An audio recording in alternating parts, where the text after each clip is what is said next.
Bienvenidos y gracias por estar en un episodio más de Sola Fide Podcast. Este episodio es muy especial porque estaremos hablando sobre por qué vino Jesús a este mundo. ¿Cuáles son las profecías que se hablaron sobre él en el Antiguo Testamento, los detalles sobre su nacimiento y cuál es la esperanza que tenemos en Jesús?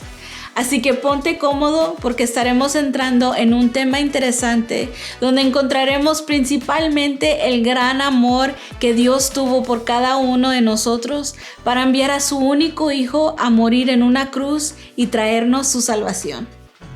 Bienvenidos, nos encontramos aquí una vez más.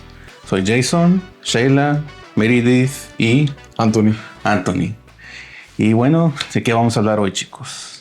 Pues hoy, debido a que la temporada se acerca, queríamos hablar un poco del nacimiento de Jesús y un poquito pues de todo lo que cubre alrededor lo que es el nacimiento de Jesús. ¿Qué significa? ¿Qué significa? El propósito, todo eso. El propósito, qué profecías existen en el Antiguo Testamento sobre Jesús, que son bastantes, y entonces pues esperemos poder cubrir algo de un tema muy grande hoy. Sí, y creo que es muy necesario tener una idea completa de quién es Jesús, porque es algo fundamental en la Biblia. Sí. Y tenemos que reconocer quién es Jesús y qué vino por qué vino al mundo. Y su parte en la Trinidad también, que pues no vamos a tocar mucho la Trinidad hoy porque nos vamos a enfocar en Jesús, ¿no? El nacimiento de Jesús, pero creo que sería un buen tópico para otro episodio. No, y también creo yo que, pues, por ejemplo, cada año se escucha lo de la Navidad, ¿no? Yo sé que ustedes piensan lo mismo, que todos saben que Cristo murió en la cruz, todos miramos la imagen del Cristo en la cruz, flaco y muriéndose, ¿no? Es la imagen que se nos ocurre en la mente cuando lo vemos. Pero detrás de eso, pues hay muchísima historia detrás de esa foto, esa figura. Entonces, es por eso queremos tocar un poco de eso hoy. Sí. Entonces, ¿cuál va a ser el primer punto que vamos a tocar? Bueno, el primer punto es una pregunta. Y la pregunta que nos haríamos es, ¿cuál fue la razón por la cual Jesús vino en forma de hombre a la tierra? Quería hacer un énfasis antes de hacer la pregunta. Cuando se menciona que Jesús vino en forma de hombre a la tierra, asume que Él tomó, ¿no?, la imagen de un hombre o en carne y hueso a la tierra. Y pues asume de que su origen no lo es. Como cristianos creemos que Él es Dios, entonces asumimos de que Dios... la historia de la redención es que Dios vino en forma humana a la tierra. No más para enfatizar antes de entrar al tema o a la pregunta. Sí. Y creo que pues, volviendo a la pregunta, que cuál fue la razón por la que Jesús vino a la tierra, es por la principal razón de que vino a traernos salvación. Y lo vemos en Juan 3:16, que dice: pues Dios amó tanto al mundo que dio a su único Hijo para que todo el que crea en Él no se pierda, sino que tenga vida eterna. Así que la principal razón fue esto, que Dios nos amó tanto que envió a su único Hijo para darnos salvación, para darnos redención y que no nos perdamos. Sí, exacto. Agregando más sobre eso, pues como dijo Meredith, que lo más importante y el primero es que Jesús vino para traer salvación al mundo. Pero no solamente era eso, también habían muchas cosas también por qué Jesús vino aquí. Otra razón es para restaurar lo que estaba roto. Pues sabemos que en el principio, cuando Dios creó todo, creó pues los animales, Adán y Eva. Después, Adán y Eva desobedecieron a Dios al comer del fruto del árbol prohibido. Y como ellos hicieron eso, resultó que el pecado entrara aquí en la tierra y causó una separación entre nosotros con Dios. Y pues Jesús vino para restaurar eso. Jesús vino a la tierra como un ser humano para vivir una vida sin pecado. Y aquí podemos encontrar en Romanos 5, 18, 19 que dice, porque así como por la desobediencia por un solo hombre los muchos fueron constituidos pecadores, así también por la obediencia de un solo hombre los muchos serán constituidos justos. Y como nosotros nacimos en pecado por Adán y Eva, nosotros estamos destinados a la muerte, y como Jesús vino a la tierra como humano, Él hizo un camino para restaurar eso, lo que se había hecho roto. Sí, porque pues cuando Dios formó a Adán y después a Eva, el plan originalmente no era de que nosotros íbamos a morir como humanos, ¿no? Era que íbamos a vivir en gloria con Dios, ¿no? Y pues cuando entró el pecado, pues ¿qué pasó? Pues entró la muerte, entró el pecado y ahora estamos en el estado que estamos ahorita. Sí. Y de eso, pues, por experiencia propia o todos, yo creo que a quien sea que nos pudiéramos acercar para hacerle las preguntas, que si hay alguien o la gente le teme a la muerte, pues, si no están en Cristo van a decir que sí, mayormente, pero es simplemente eso, que nuestra naturaleza original no estaba puesto en nosotros el morir, ¿no? Por eso hay un gran temor de la muerte. Creo que en nosotros estaba puesto por instinto la eternidad, por eso siempre anhelamos o queremos no vivir para siempre. Se encuentra, por ejemplo, en el texto de Pablo, cuando está preguntando, oh muerte, ¿dónde está tu aguijón? ¿No? ¿Dónde está tanto miedo? Pues ya ahora es otra historia, ¿no? Ya podemos, así como Jesús, dice la Biblia, dejó la tumba vacía, también nosotros un día la vamos a dejar.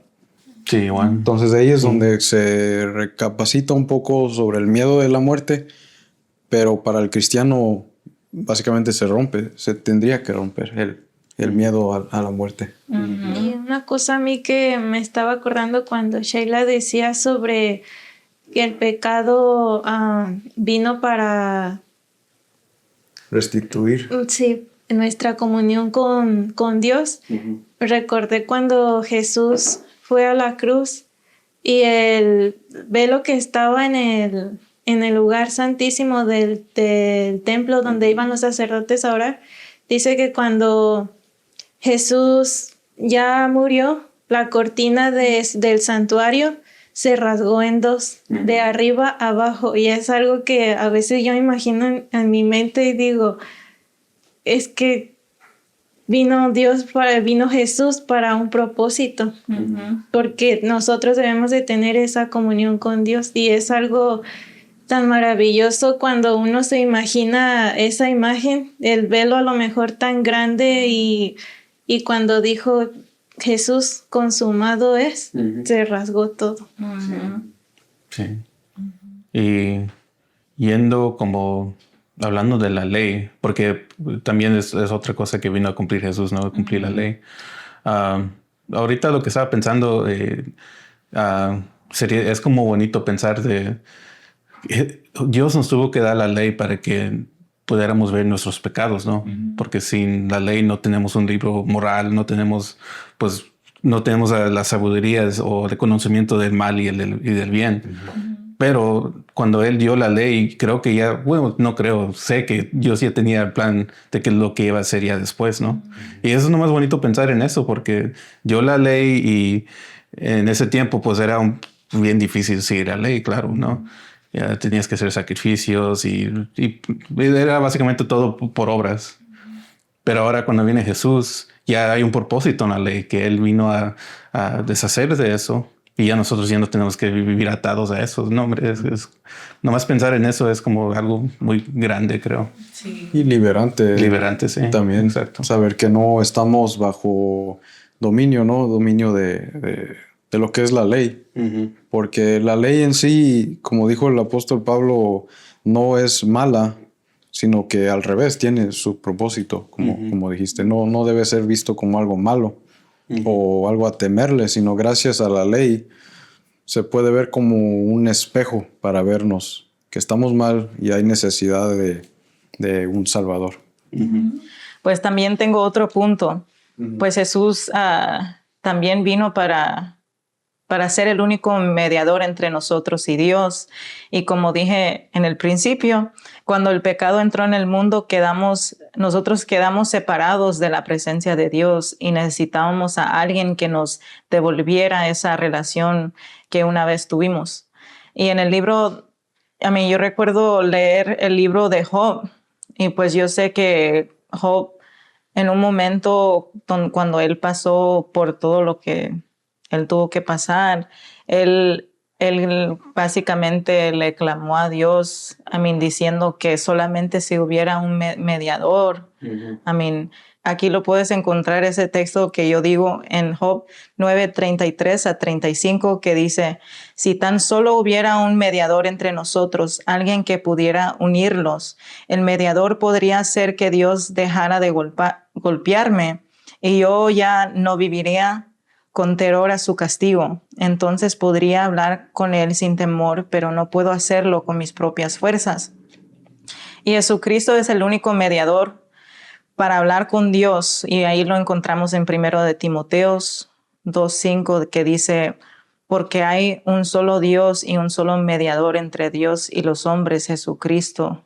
Y pues eso es algo que es muy importante, porque si Jesús no hubiera venido, nosotros no pudiéramos tener un mediador para hablar con Dios. Y no solamente eso, Jesús es el high priest, y él sabe exactamente lo que nosotros estamos pasando, porque él también lo pasó. Es algo tan hermoso saber que Dios nos entiende, porque él también lo vivió. Y él puede entender cada cosa que nosotros hemos pasado, porque fue tentado y él pasó por muchas cosas, y pues él nos entiende. Basado en eso, para todos los que escuchan, me gustaría hacerles una pregunta. Si hay alguien que escucha el podcast, por ejemplo, y se hace una pregunta, el hecho de que Jesús sea mediador, o sea, tal vez sepamos qué significa mediador, pero eso, o ese cambio de Jesús siendo mediador, ¿cómo afecta la vida diaria o práctica de la gente? Por ejemplo, alguien que esté escuchando, que diga, ¿eso cómo me afecta a mí, que Jesús sea mediador? ¿Qué significa realmente para mí y para mi relación con Dios? Porque para que haya un mediador significa que en algún tiempo no había mediador. O sea, significa que hubo un estorbo de ser humano y Dios. Entonces, creo que otra manera que lo podemos ver es viendo a Jesús como abogado. Como abogado. Porque nosotros somos pecadores y sí somos culpables, ¿no? Pero Jesús, cuando vino, Él es nuestro abogado, y básicamente vamos a ganar con Él. Si creemos en Jesús y creemos en todo lo que Él ha hecho por nosotros, ya somos libres de todo. No somos culpables de lo que hicimos antes, ¿no? Ya tenemos otro resultado. Y suena a veces, para alguien que nunca ha leído la Biblia, por ejemplo, puede sonar un poco injusto pensar, pero como un hombre inocente, porque la Biblia afirma que Jesús es inocente, ¿cómo alguien así puede intervenir en medio de mí y de un juez bueno pero justo también, que viene siendo Dios? O sea, ¿cómo es justo Él sobrepasar mis pecados y mis errores y dárselos a este hombre?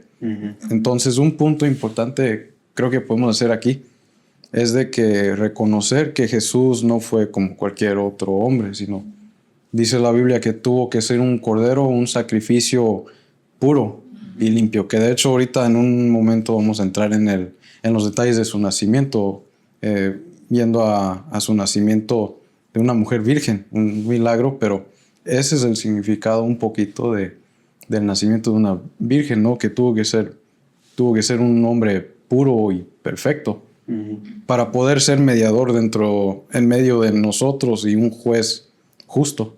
Sí. No, algo así. Sí, exacto. Entonces, para quien sea que escuche, puede decir, ahora libremente hay acceso, ¿no? En oración, en poder buscar a Dios en donde sea, gracias a ese mediador que brincó en medio de nosotros. Y, por ejemplo, se puede decir una historia muy pequeñita.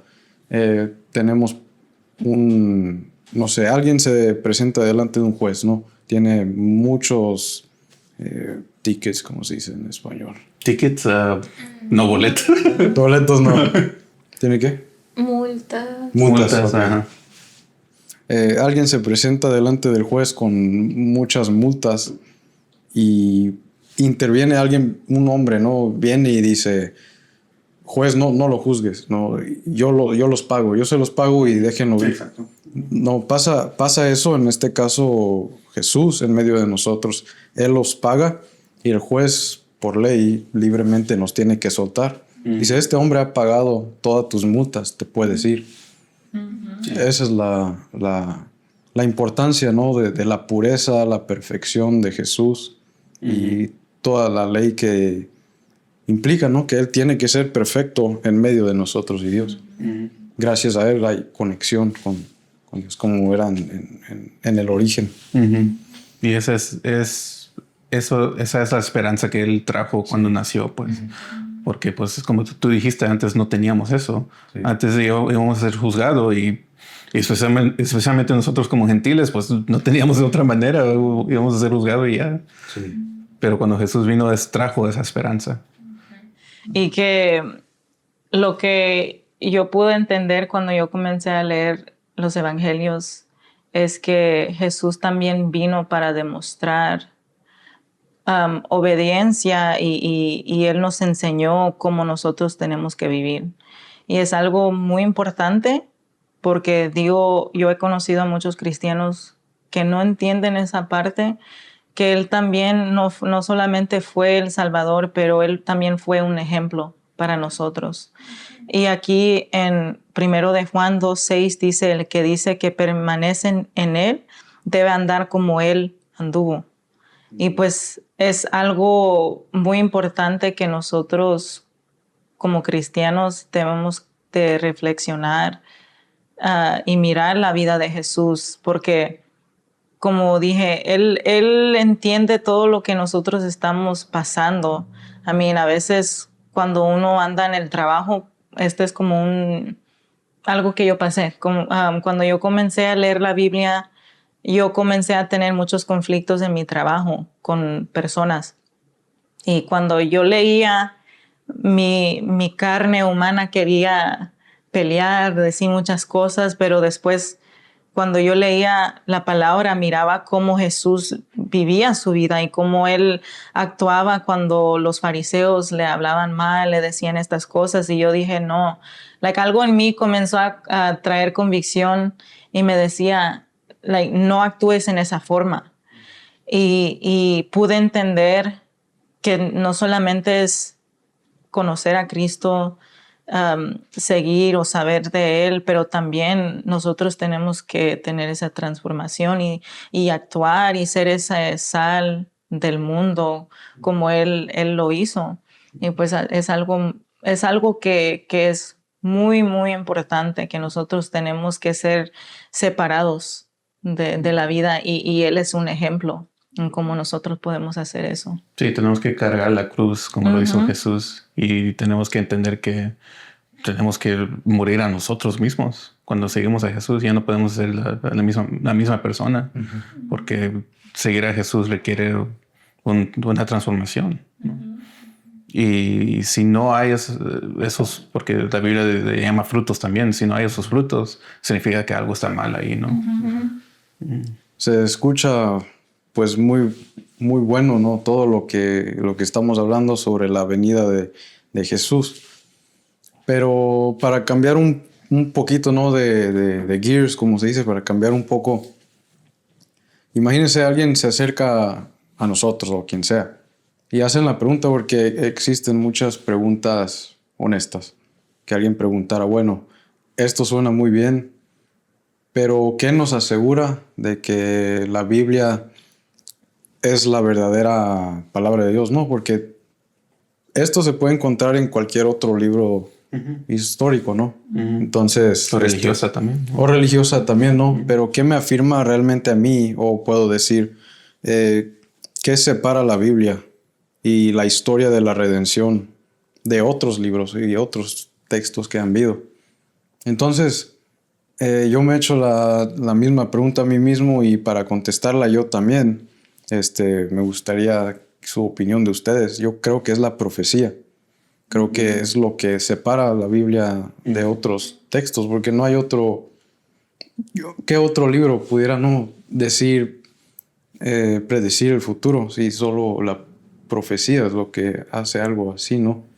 Sí, porque Entonces, todos leemos bastantes cosas en el Antiguo Testamento, aparte de Jesús, hasta leemos cosas en el Antiguo Testamento que habla de Apocalipsis, de lo que viene, para lo que está para venir, ¿no? muchos años. Muchos años, sí, muchos después. años. Ajá. Sí, pues creo que sí tienes razón esa profecía. Y pues también la evidencia, porque Evidencia también. si te pones a buscar, hay bastante evidencia. Sí. Y uno puede decir, no, pues ¿cómo puede negar? Si alguien cree que no hay evidencia, es que realmente no lo ha buscado, ¿no? Sí. Sí, hay bastante evidencia. Y pues sí, las profecías son una cosa que... y por eso creo que en el Antiguo Testamento hay todo eso, la ¿cómo se dice? Genealogía, porque eso era importante, porque tenemos que ver exactamente de dónde vino Jesús. Y pues ahí se ve que Jesús vino del linaje de David, y como todo lo que están... Bueno, de hecho, pues hablemos un poco de la evidencia que tenemos. ¿Tienen ejemplos? Bastantes. De hecho, no lo tengo escrito aquí en mis notas, pero creo que se sabe hasta hoy que hay más de 400 o 500, si no estoy equivocado, profecías de Jesús, no en el Antiguo Testamento. Entonces, suficientes hay. Y se pueden imaginar lo misterioso que es, porque muchas de las profecías no estamos hablando de 10, 20, 30 años, estamos hablando de 1000 años, 500 años, muy separados, donde se mira, por ejemplo, Dios usando los labios de muchos hombres o autores, digamos, autores del Antiguo Testamento, pero en diferentes generaciones. Entonces, se pudiera levantar la acusación de decir, pero yo creo que el Antiguo Testamento fue compactado, hecho de autores que se sentaron juntos como estamos ahorita y todos se pusieron de acuerdo para hacer una historia, ¿no? Pero ese no es el hecho. Estamos viendo libros que están separados 500, como dije, 1000 años, 700 años, donde ellos no tuvieron ningún tipo de contacto. Aparte de que estaban en muchos lugares. Y bueno, entrando a unos de ellos, no pudiéramos leerlos todos porque son demasiados, pero para todos los que nos escuchan podemos leer unos pocos. Entonces, si pudieran ayudarme con unos. Sí. Uno es Zacarías 12.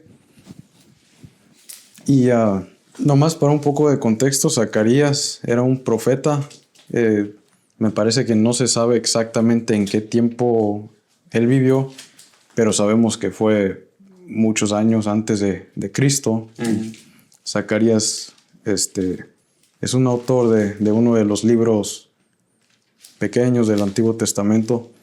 Hay otro, si me pudieran ayudar con otro, Isaías 53. Yo tengo ese. Ok, sí. 53. 53. Y Génesis 3:15, si alguien más pudiera ayudarme con ese. ¿Dónde está Génesis? Es el último libro de la Biblia. No, en serio, para los hebreos. They read backwards. Oh, sí. 53. 53, ya. Zacarías 12. ¿Qué versículo? Nomás desde arriba. Desde arriba. Nomás poquito de la primera parte. Dice liberación futura para Jerusalén. Este mensaje vino del Señor con respecto al destino de Israel. El siguiente mensaje es del Señor, quien extendió los cielos, puso los cimientos de la tierra y formó el espíritu humano. Pausa. Entonces ahí vemos que es Dios mismo hablando y poniendo sus labios en la boca de este hombre. Ahora, ¿puedes ayudarme a leer el 10, verso 10 de ese mismo capítulo? Entonces derramaré un espíritu de gracia y oración sobre la familia de David y sobre los habitantes de Jerusalén. Me mirarán a mí, a quien atravesaron, y harán duelo por él como un hijo único. Se lamentarán amargamente como quien llora la muerte de un primer hijo varón. Entonces, vemos que hay un mensaje aquí que está diciendo el texto. Vemos que es Dios mismo poniendo sus labios, sus labios, sus palabras en la boca de un profeta. Y este profeta está hablando está hablando cosas que Dios le dijo a él, ¿no? Entonces estamos viendo que el mensaje es de un hombre que vendría y sería traspasado, ¿no? Sheila tiene el Isaías 53. Ahí pudieras leer 3 a 4, versos 3 a 4. Fue despreciado y rechazado, hombre de dolores, conocedor de dolor más profundo. Nosotros le dimos la espalda y desviamos la mirada. Fue despreciado y no nos importó. Sin embargo, fueron nuestras debilidades las que él cargó. Fueron nuestros dolores lo que lo agobiaron, y pensamos que sus dificultades eran un castigo de Dios, un castigo por sus propios pecados. Ya. ¿Crees que puedes leer 3:15? 3:15. Génesis? Sí. Creo que sí. 3:15. Y pondré hostilidad entre tú y la mujer, santo Dios, y entre tu descendencia y la descendencia de ella. Su descendencia te golpeará la cabeza y tú le golpearás el talón. Sí. Entonces, para todos los que escuchan, esto puede sonar aburrido o raro para entender o difícil para entender. Pero tomemos en cuenta, estamos viendo un libro, Zacarías, por ejemplo, muchos años antes de Cristo. El libro de Isaías, 700 años, y luego el libro de Génesis, como 1000 años antes de Cristo, ¿no? Sí, sí. Y todos, lo que más asombra incluso a muchos estudiadores de la Biblia hoy, es cómo coincide tanto la descripción detallosa de un hombre que vendría un día, ¿no? Por ejemplo, aquí tengo hasta un salmo, yo también, escrito por David, que dice: Dios mío, ¿por qué me has abandonado? Y luego si brincamos hasta el verso 17 del capítulo 22, dice: puedo contar cada uno de mis huesos, mis enemigos me miran fijamente y se regodean, se reparten mi vestimenta entre ellos y tiran los dados por mi ropa. Entonces vemos que todo esto está pasando en el momento de que Jesús está en la cruz, ¿no? Y podemos preguntar entonces qué significa todo esto o qué dice Cristo mismo de todo esto. Y si vamos a Lucas 24:44, yo nomás lo voy a leer rápidamente. Cuando estaba con ustedes antes, este es Jesús hablando a sus discípulos. Les dije que tenía que cumplirse todo lo escrito acerca de mí en la ley de Moisés, en los profetas y en los salmos.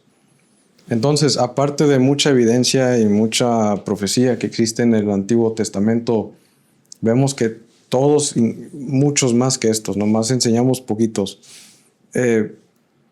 comparten un mensaje constante, que es de un hombre que vendría a sufrir, que sería traspasado, que sería burlado, ¿no? Y si repasamos todas las demás profecías que hay, creo yo que tuviéramos una descripción muy detallosa de un hombre que en un futuro vendría. Sí, claro. Algo que se ve bastante en el Antiguo Testamento. Sí.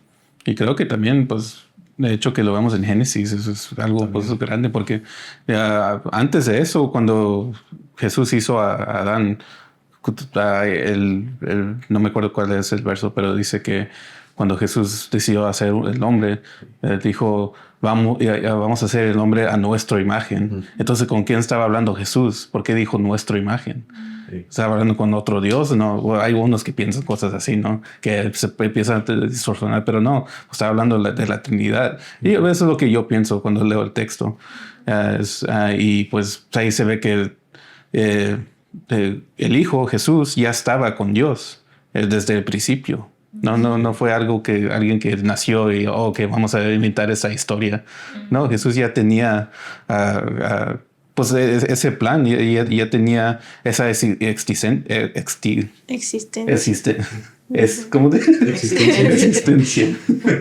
Y sí, es maravilloso todo eso.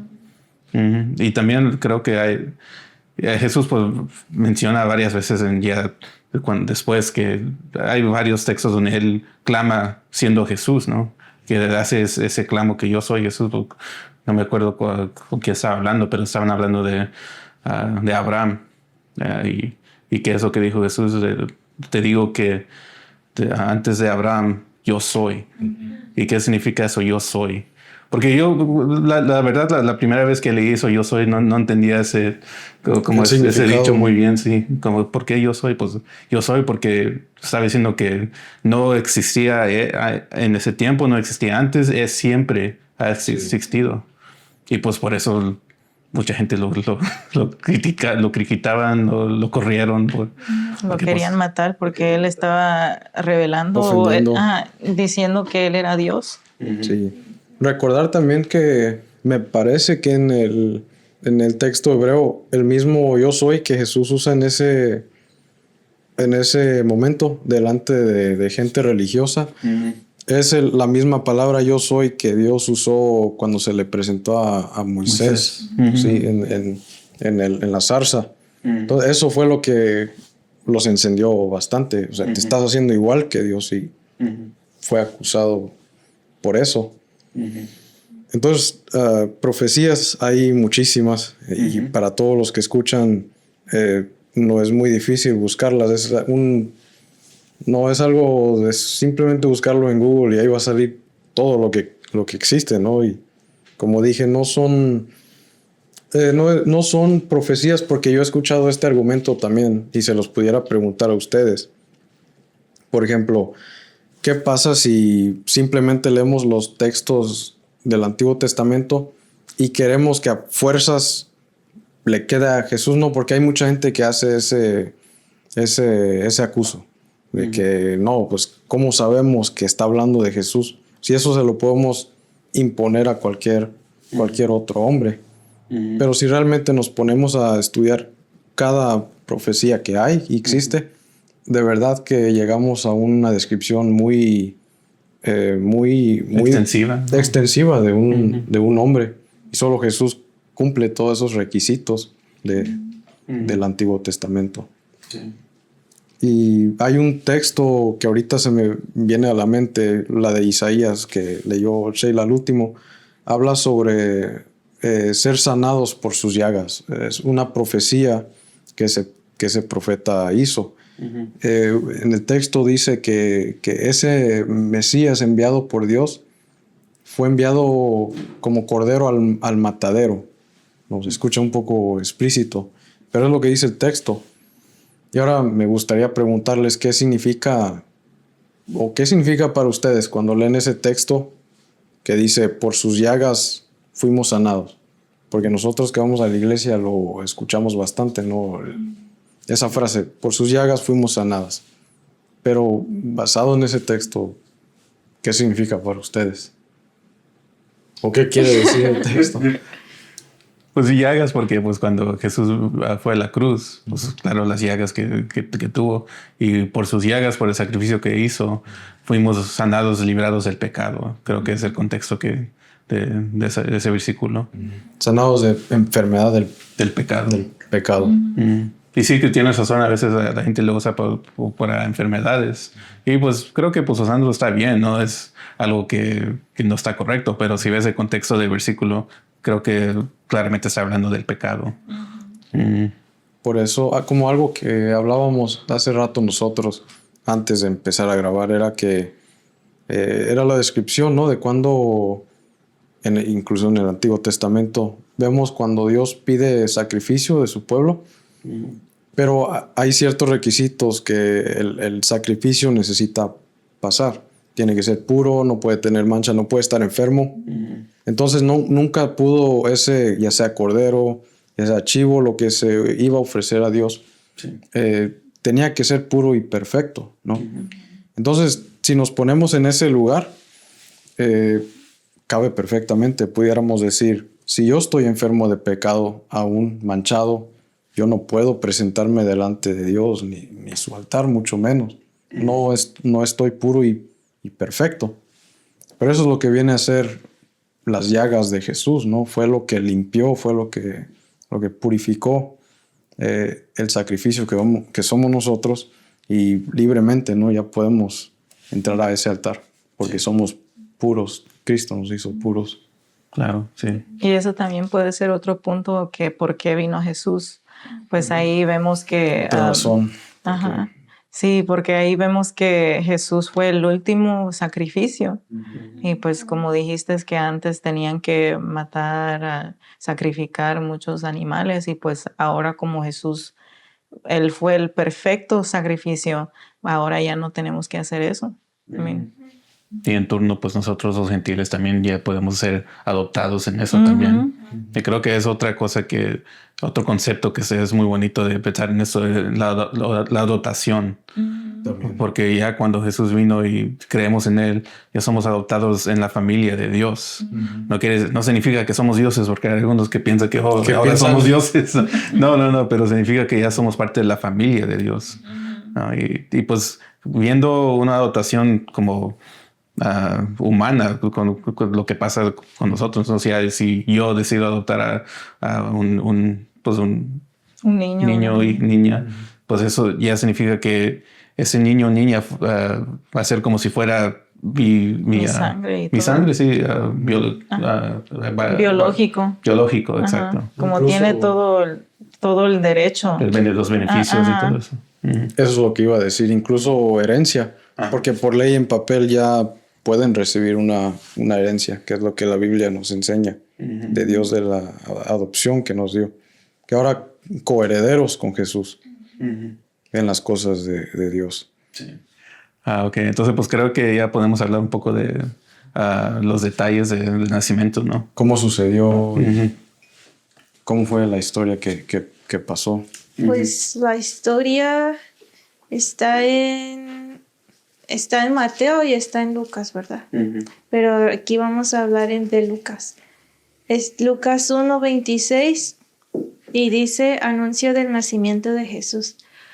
Cuando Elizabeth estaba en su 6º mes de embarazo, Dios envió al ángel Gabriel a Nazaret, una aldea de Galilea, a una virgen llamada María. Ella estaba comprometida para casarse con un hombre llamado José, descendiente del rey David. Gabriel se le apareció y dijo: saludos, mujer favorecida, el Señor está contigo. Confusa y perturbada, María trató de pensar lo que el ángel quería decir. No tengas miedo, María, le dijo el ángel, porque has hallado el favor de Dios. Concebirás y darás a luz un hijo, y le pondrás por nombre Jesús. Él será muy grande y lo llamarán Hijo del Altísimo. El Señor Dios le dará del trono de su antepasado David, y reinará sobre Israel para siempre. Su reino no tendrá fin. ¿Pero cómo podrá suceder esto?, le preguntó María al ángel. Soy virgen. El ángel le contestó: el Espíritu Santo vendrá sobre ti y el poder del Altísimo te cubrirá con su sombra. Por lo tanto, el bebé que nacerá será santo y será llamado Hijo de Dios. Además, tu pariente Elizabeth quedó embarazada en su vejez. Antes la gente decía que ella era estéril, pero ha concebido un hijo y ya está en su 6º mes de embarazo, pues la palabra de Dios nunca dejará de cumplirse. María respondió: soy la sierva del Señor, que se cumpla todo lo que has dicho acerca de mí, y el ángel la dejó. Pues aquí presenta que María estaba comprometida con José, no estaban casados ni nada. Entonces María era una mujer virgen. Y aquí fue cuando el ángel se le presentó y le dijo: mujer favorecida. O sea, qué gracia se le dio a María de que Jesús viniera de esta mujer. Y aquí fue cuando, después de la historia, dice que José, para no hacerla quedar mal ni que la gente la viera con desprecio, él se hizo cargo de ella. Y después de esto, en Lucas 2 ya dice su nacimiento. Dice que en esos días Augusto, el emperador de Roma, decretó que se hiciera un censo en todo el imperio romano. Entonces, que como José era antepasado del rey David, tuvo que ir a la tierra de donde ellos venían, que era Belén.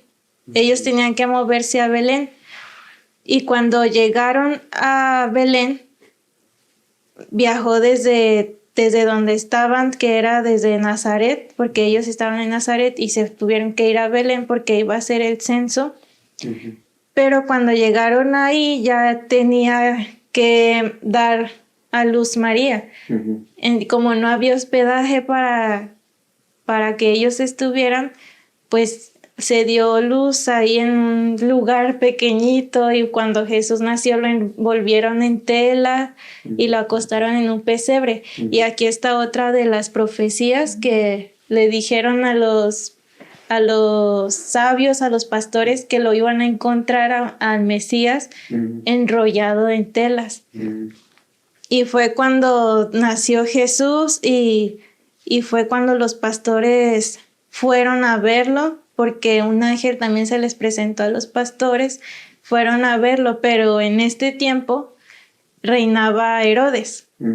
Y Herodes les preguntó dónde estaba el Mesías, que fueran a buscarlo, y Herodes dijo como que una frase, porque dijo que fueran a buscarlo y le dijeran dónde estaba, porque Herodes quería ir también a adorarlo. Pero lo que en realidad quería Herodes era matarlo. Y fue cuando a un ángel se le presentó a José en un sueño y le dijo que se tenían que ir a Egipto porque Herodes iba a buscar a Jesús para matarlo. Entonces José se llevó a María y a Jesús, se fueron a Egipto y ahí esperó hasta que le dijeran, hasta que Dios le revelara que tenía que regresar. Y pues creo que la razón que Herodes lo quería matar es que creo que muchos pensaron que la profecía del Mesías iba a ser como alguien que iban a hacer y tomar el pueblo, hacer guerra, ¿no? Sí. Y por eso pues pensó, bueno, pues no quiero perder mi poder, entonces voy a matar esto porque pues no quiero que suceda algo así, ¿no? O una rebelión gobernal. Sí, exacto. Que era todo lo contrario que hizo Jesús. Nunca hubo un intento de robar el gobierno, como mucha gente lo piensa. No fue así. Y ya para finalizar la historia del nacimiento, fue cuando otra vez se le reveló a José que ya podía regresar, que ya había muerto Herodes, pero José se dio cuenta que ahora el que estaba a cargo era el hijo de Herodes, entonces le dio miedo regresar y se le volvió a revelar a José. Entonces que ahora que regresara al principio de donde eran ellos, a Nazaret. Entonces esta es otra profecía donde dice que le llamarán el Nazareno. Sí, se imaginan cómo en la Biblia es chistoso, no hay escrito de José, el papá de Jesús en la tierra, pero no hay mucho. Y lo poco que hay, pues es como esa historia. Está, por ejemplo, escrito en la genealogía de Jesús, en Mateo 1. Y eso es muy importante, es importante para nosotros verlo, ¿no? Pero más que nada para los judíos o los hebreos que de ese tiempo iban a leer, ¿no? La genealogía de Jesús, para saber el linaje de dónde vino el Mesías. O sea, habla de cómo José vino de tal descendiente y va uno todo hasta atrás, llega hasta Abraham, llega hasta todas las promesas y profecías escritas de ellos. Por ejemplo, en la profecía que Meredith leyó hace rato de Zacarías 10, donde habla sobre Dios demostrando gracia al linaje de David o a la casa de David. Es lo mismo, ¿no? Sí. Viene hablando de de la descendencia que David tendría un día y se levantaría el Mesías del linaje de él. Y José, el padre de Jesús en la tierra, viene de ese linaje de David. Y aquí haciendo un paréntesis, cuando Jesús tenía 12 años, dice la historia que sus papás y él asistieron a un festival, a la Pascua, era el festival de la Pascua, y que una vez terminada la celebración, emprendieron regreso a Nazaret, pero Jesús se quedó en Jerusalén y sus papás no se dieron cuenta que no se había regresado con ellos. Entonces lo fueron a buscar y cuando lo encontraron, dijo Jesús, ¿por qué tuvieron que buscarme?, les preguntó. ¿No sabían que tengo que estar en la casa de mi padre? En otra versión dice, ¿no sabían que en los asuntos de mi padre tengo que estar? Entonces aquí Jesús sabía realmente quién era su padre. Sí, Ujú. En fin, para ustedes, cuál es la esperanza final que hay en Jesús? Sí, pues, bueno, pues En conclusión, ¿no? Del mensaje total de lo que...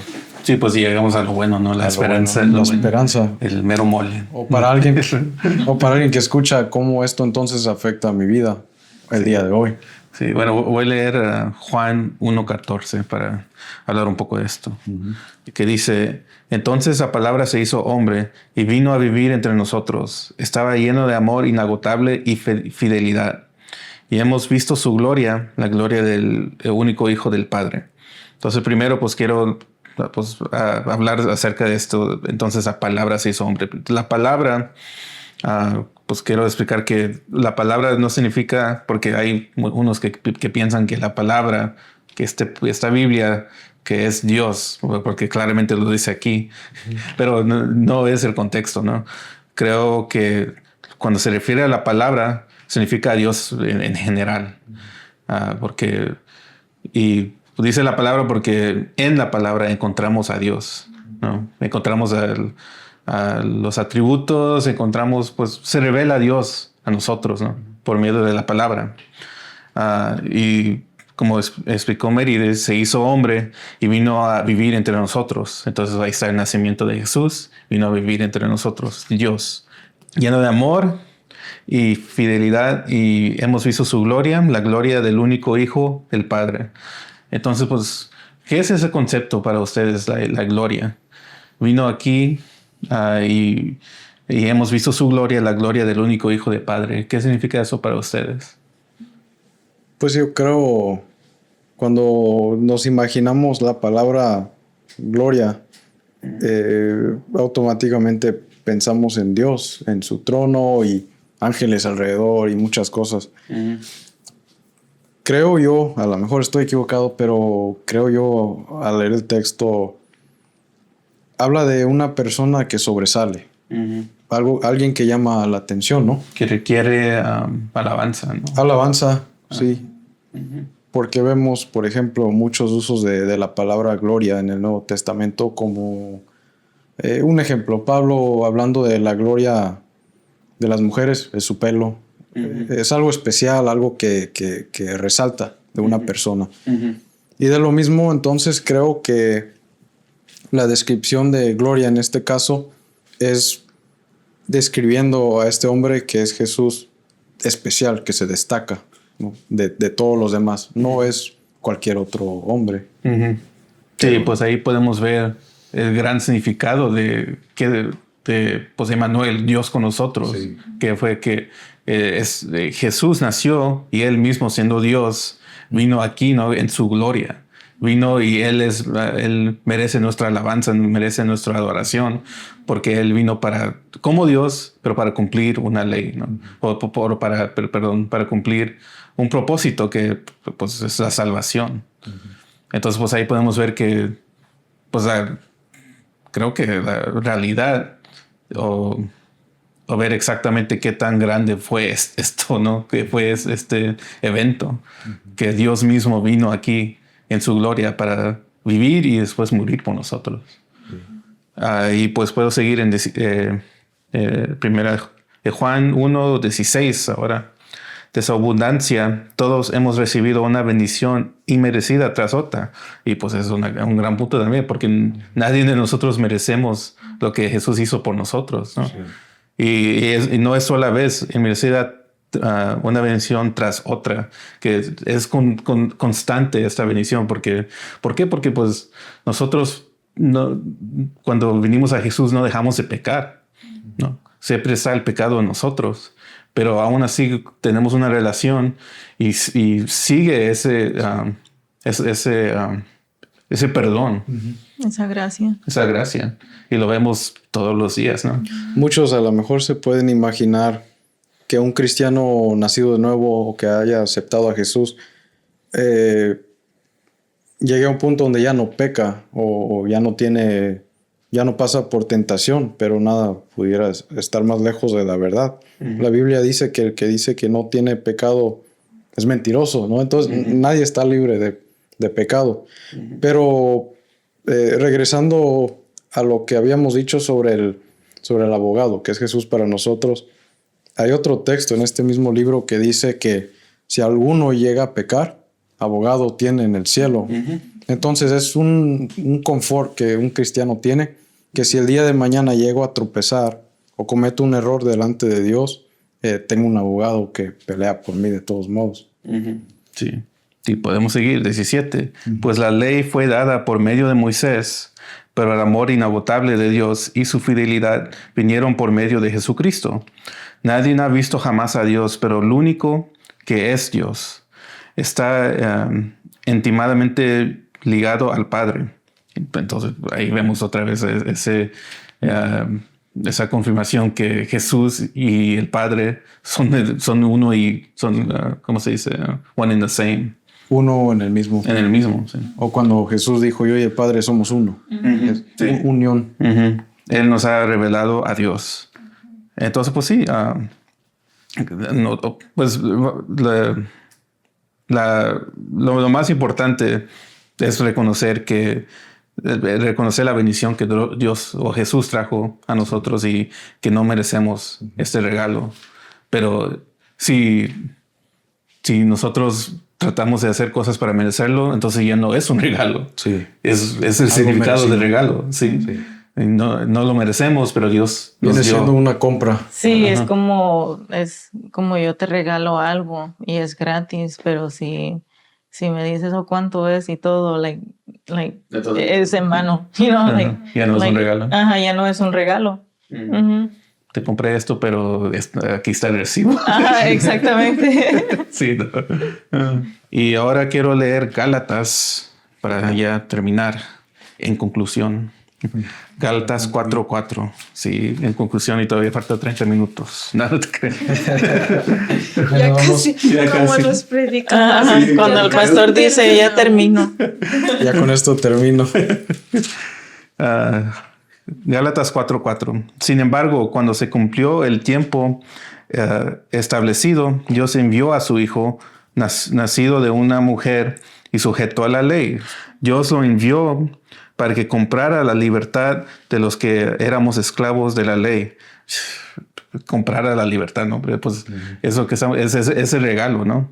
Dios compró nuestra libertad para que ya nosotros ya no estuviéramos atados a la ley. Pagó el precio. Pagó el precio. Parecido a la historia pequeña del juez y el que cometió muchos errores.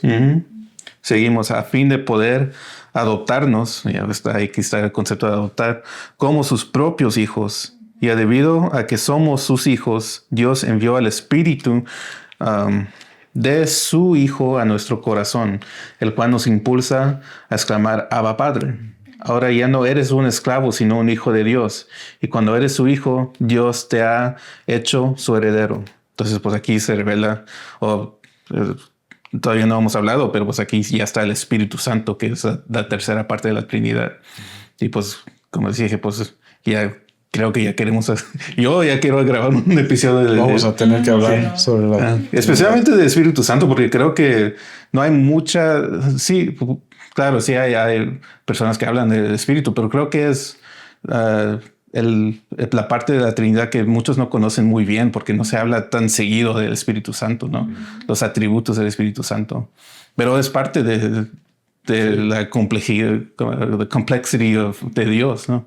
Y para alguien muy interesado en cómo se revela el Espíritu Santo, el libro de Hechos es muy bueno porque habla casi todo el libro del Espíritu Santo y cómo él guió a los apóstoles en ese tiempo. Entonces luego vamos a tener que hacer un estudio de Hechos. Ese va a estar muy bueno. Sí, sí. Entonces, pues aquí está aún una promesa que se extiende. Jesús vino, murió por nosotros y después cuando resucitó, estuvo aquí un tiempo después, dijo que yo me tengo que ir para que venga un ayudante que sabemos que fue el Espíritu Santo. Entonces, pero la forma que lo dijo es que les conviene más que yo me vaya. Es mejor que yo me vaya en este tiempo. Y ahora estamos tal vez en la era del Espíritu Santo, ¿no? Que es literalmente ahora Dios puede vivir en nosotros, ¿no? Que nos ayuda, tenemos comunicación con Dios directamente por medio del Espíritu Santo, ¿no? Y ahí una vez más vemos otra profecía cumplida del libro de Ezequiel, donde dice en los postreros días derramaré mi espíritu sobre toda carne y no sobre todas las personas. Que ahora ya no son los judíos, sino ahora nosotros los gentiles tenemos acceso gracias a lo que hizo Jesús. Sí, sí. Entonces, pues, siguen los regalos, ¿no? Es como en Navidad. Todavía, sí. Como en Navidad, aquí está un regalo. Oh, todavía hay otro regalo. Otro regalo. Yeah. Y aquí un paréntesis también que quiero hacer para agregar. Es que aquí en Primera de Pedro, cuando Pedro también escribe carta a las iglesias a las que visitaba, aquí hay un subtítulo que dice la esperanza de la vida eterna. Entonces creo que también entra aquí en nuestra esperanza.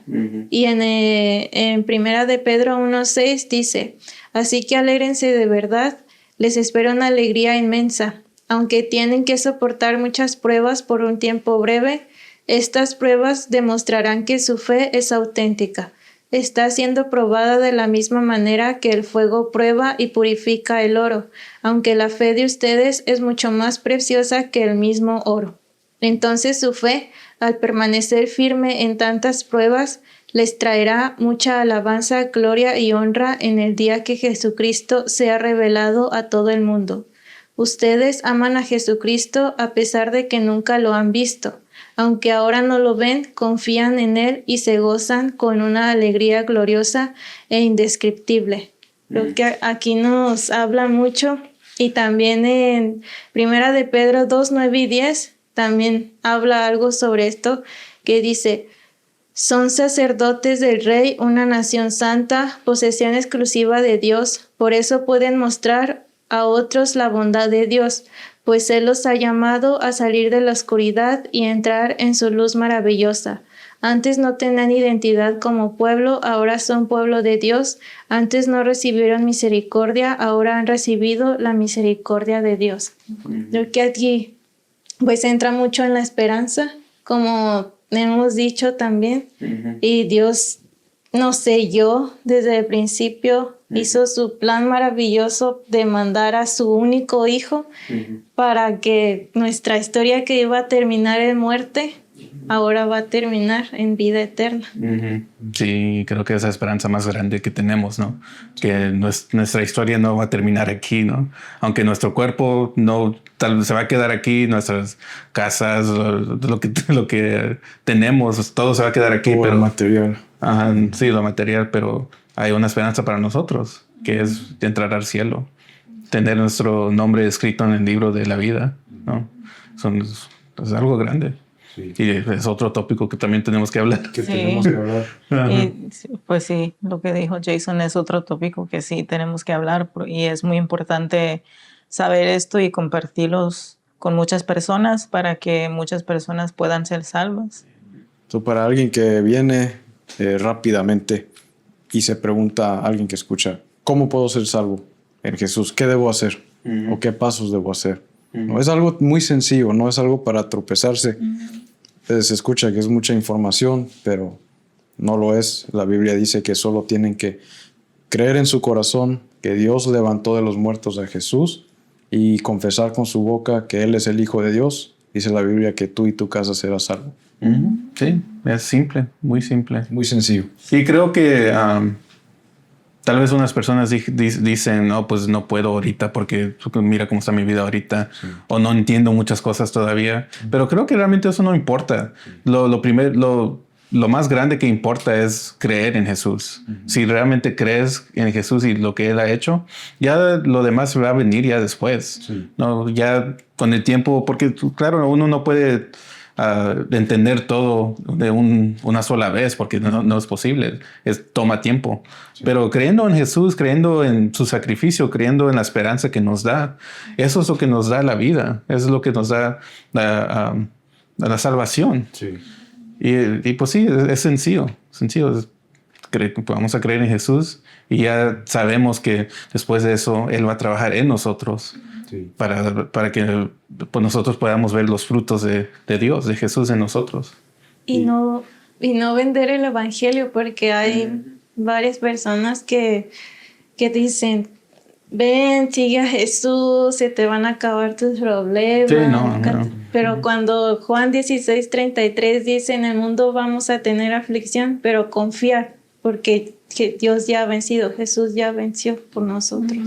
Sí, porque hay dos extremos, ¿no? Un extremo sería que no tienes que hacer todas esas cosas antes de ser salvados, y otro extremo es que, pues todo lo que tienes que hacer es pues nomás creer y ya todos tus problemas se van a acabar, como dijiste.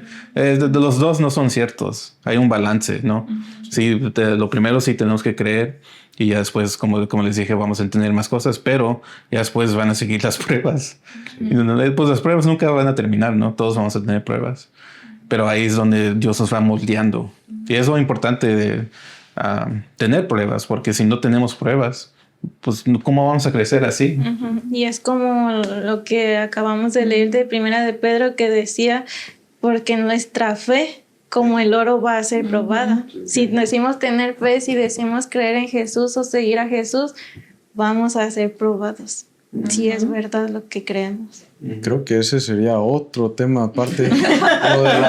Hay muchas cosas de hablar. Sí, lo de la conformación a la imagen del Hijo de Dios. Cuando en el texto Pablo escribiéndole a las iglesias, todo es a final de que sean conformados a la imagen de Cristo. Entonces es otro tema extenso sobre muchos problemas y cosas que pasa uno a final de que nuestro carácter sea moldeado como Cristo. Es lo único que Dios quiere de todos nosotros.